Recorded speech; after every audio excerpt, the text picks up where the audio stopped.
Sheikh Abubakar Zuberi bin Ali Mbwana, tuheshimu mashaka wetu wa mikoa na wilaya, tuwaheshimu makatibu wetu kuanzia katibu mkuu mpaka ngazi za chini. Kwa kweli hawana nia mbaya na vijana. Ule uelewa ambao umeanza kuibuka kwamba vijana wanasiginwa ndani ya BAKWATA sio uelewa sahihi. Viongozi wetu wanataka kutupa fursa pana, wanatutengenezea platform za kutosha zilizozingatia jinsia ke na me, ili mradi kila vijana katika jinsia yake aweze kuchakata mambo yake na aweze kuutumikia Uislamu na aweze kuipigania dini yake.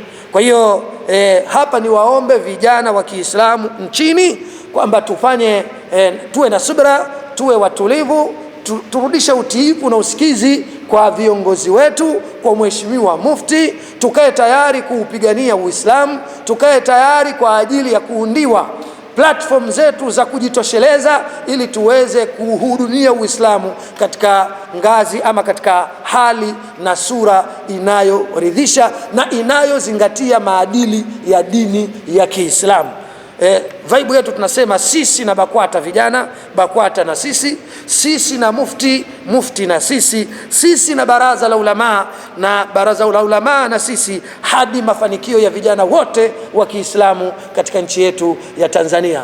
Nawashukuru sana waandishi wa habari, asanteni kwa kunisikiliza, na kama mna maswali nikiwa kama katibu mkuu wa Jumuiya ya Vijana wa Kiislamu Tanzania, naomba mniulize hata kwa niaba yao, ili mradi mambo yaweze kwenda sawa bin sawia.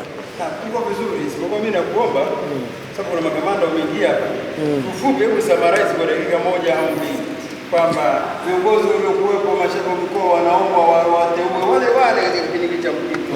Yaani summarize kwa dakika moja. Naam. Ukiwa kama mwenyekiti katibu sema. Nikiwa kama katibu mkuu wa Jumuiya ya Vijana wa Kiislamu Tanzania, kwa mapenzi makubwa na kwa heshima na taadhima, kwanza anapenda kuwaambia vijana, Jumuiya ya Vijana wa Kiislamu BAKWATA haijafutwa kwa sababu ni jumuiya ya kikatiba.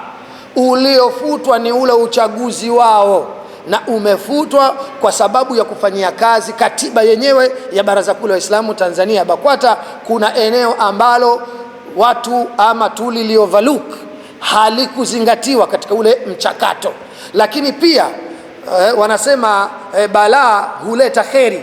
Balaa hilo limeleta kheri kwamba sasa yatakiwa iwepo jumuiya ya vijana wa kike ya Baraza Kuu la Waislamu Tanzania BAKWATA, kwamba wao wenyewe waweze kujiratibu na kujipangia mambo ya kuanzia msikitini mpaka wawe na mwenyekiti wao na katibu wao ndani ya taifa atakayeweza kuja kusimama kama hivi leo ambavyo mimi nimesimama. Kwa hiyo jumuiya haijafutwa, uliofutwa ni ule uchaguzi, na uchaguzi kufutwa kwake umeleta kheri kubwa kwa upande wa ndugu zetu, kwa dada zetu wasichana, kwamba sasa kanuni zitaboreshwa na uchaguzi utaendelea, na sasa na wao watagombea kuanzia chini mpaka juu. Lakini pili, naendelea kusisitiza kuwaomba viongozi wetu, mashehe wa mikoa, mashehe wa wilaya na mashehe wa kata zote nchini, wakati maombi haya tayari tumekwishafikisha kwa Mheshimiwa Mufti na ameyaridhia, na wao tunawaomba waridhie zile kamati za mpito walizopewa maelekezo na ule waraka namba 5, ziwe ni wale vijana walioonyesha moyo ambao wamegombea kutoka msikitini kwenye kata, wilaya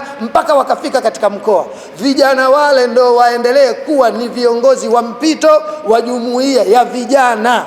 Hii itawatia moyo sana vijana nchini, na pia vile vile wale wataitumikia jumuiya na kulitumikia baraza na kuwatumikia Waislamu kwa moyo mkunjufu, kwa sababu walitaka hicho kitu, na mtu siku zote kikitaka kitu anakuwa ana mudi, ana nguvu na ana mapenzi makubwa katika kutekeleza. Wassalamu alaikum wa rahmatullahi wa barakatuh.